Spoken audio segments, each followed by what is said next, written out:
जरांगे निघाले डोके बहाद्दर, मुंडेंच्या डोक्याबाहेरचा खेळ होणार.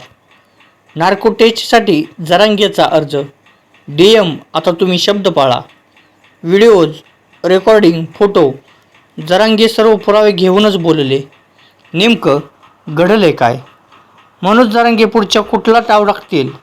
व जरांगेंनी एक पत्रकार परिषद घेतली. जरांगे यांच्या हत्येची सुपारी 2.5 कोटीमध्ये देण्यात आली. हत्येचा मास्टरमाइंड कोण? सगळीकडे हीच चर्चा, पण माहिती अद्याप समजली नाही. आणि दुसऱ्या दिवशी बातमी समोर आली. हत्येचे कनेक्शन सोबत बीडचं कनेक्शन जोडलं जातंय. 2 आरोपींना अटक झाली. 2 आरोपीपैकी एक आरोपी हा मनोज जरांगे पाटील यांच्या जवळचा, तर दुसरा संबंधित आरोपी धनंजय मुंडे यांच्या जवळचा. ह्या दोन्ही आरोपींच्या संदर्भात चर्चा, कॉल रेकॉर्डिंग व्हायरल होतात. व धनंजय मुंडे संबंधित दुसरा आरोपी कोठे भेटला याची माहिती फुटते. व धनंजय मुंडेच्या आरोपीला गाडी वापरायला देणार याची बातमी समोर येते. या विषयावर आता सर्वांचे लक्ष लागून राहिले आहे. त्यातच मनोज जरांगे पाटलांनी पत्रकार परिषदेत डीएमवर खुले आरोप केले आहेत. व त्यानंतर लगेचच धनंजय मुंडेंनी पत्रकार परिषद घेतली आणि त्यात धनंजय मुंडे असे म्हणाले की मी असं काय केलं नाही. मला राजकारणातून संपवण्याचा डाव टाकला जातोय. CBI नार्को टेस्ट जे काय माझ्यासोबत करायचं आहे ते करा, मी त्यासाठी तयार आहे, असं वक्तव्य धनंजय मुंडे यांनी केलं.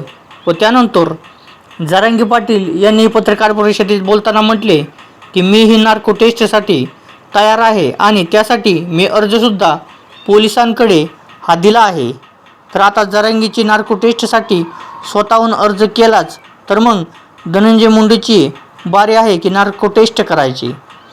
तर धनंजय मुंडे म्हणतात हे सर्व घडलं त्याचं कारण मी पहिल्यांदाच OBCच्या मोर्चात गेलो, म्हणून मी OBCची बाजू घेतली, म्हणून माझ्यावर हे सर्व आरोप लावले, असं सांगून OBCंना आपल्या बाजूने वळवण्याचा प्रयत्न हा धनंजय मुंडे करतायत.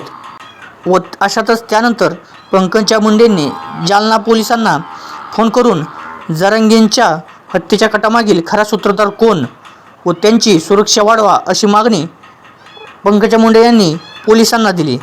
पंकजा मुंडे हे जरांगेविषयी बोलले ही माहिती अद्याप स्पष्ट झालेली नाही. व पंकजा मुंडे डीएमला देणार फटका हे बघण्यासारखे आहे. व धनंजय मुंडे यांचं आधीच मंत्रिपद गेलं, त्यातच देशमुख प्रकरण आणि त्यातच कृष्णा आंधळे हे सापडले नाहीत आणि महादेव मुंडे हत्येतील आरोपी गावला नाही व त्यातच त्यांनी भूमिका घेतली नाही.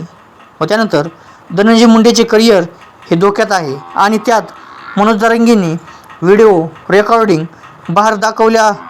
त्यामध्ये धनंजय मुंडेचा आवाज हा स्पष्ट ऐकू येतोय.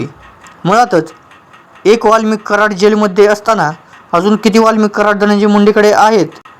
तर मित्रांनो, तुम्हाला या सर्व व्हिडिओबद्दल काय वाटतं?